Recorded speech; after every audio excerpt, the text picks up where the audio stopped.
আফগানিস্তান ও পাকিস্তান বাহিনীর মধ্যে নতুন করে সংঘর্ষ শুরু হয়েছে। বুধবার পুনরায় এই সংঘর্ষ শুরু হয়। এই সংঘর্ষে আফগানিস্তানে 12 জনেরও বেশি বেসামরিক নাগরিক নিহত হয়েছেন। একসময়ের মিত্র দক্ষিণ এশীয় দেশ দুটোর মধ্যে সাম্প্রতিক দ্বন্দ্ব শুরু হয় যখন ইসলামাবাদ আফগানিস্তানের তালেবান প্রশাসনকে পাকিস্তানে আক্রমণ বাড়ানোর অভিযোগে সন্ত্রাসী গোষ্ঠীর বিরুদ্ধে ব্যবস্থা নেওয়ার দাবি করে। তারা আফগানিস্তানের মাটি থেকে পাকিস্তানে হামলা চালাচ্ছে, তবে আফগানিস্তানে পাকিস্তানি জঙ্গিদের উপস্থিতি অস্বীকার করে তালেবান। আফগান তালেবান মুখপাত্র জাবিউল্লাহ মুজাহিদ এক্সে বলেছেন, বুধবার ভোরে পাকিস্তানি বাহিনী আক্রমণ শুরু করলে 12 জনেরও বেশি বেসামরিক নাগরিক নিহত এবং 100 জনেরও বেশি আহত হন। তিনি আরও বলেন, তারা বিপুল সংখ্যক পাকিস্তানি সৈন্যকে হত্যা করেছে, তাদের পোস্ট এবং কেন্দ্র দখল করার পাশাপাশি তাদের অস্ত্র ও ট্যাঙ্ক দখল করেছে।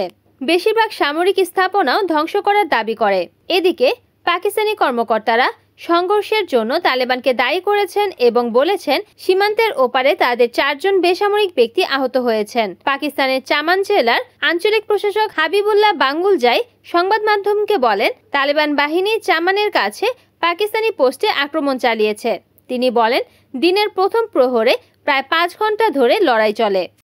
Desk news, NN TV.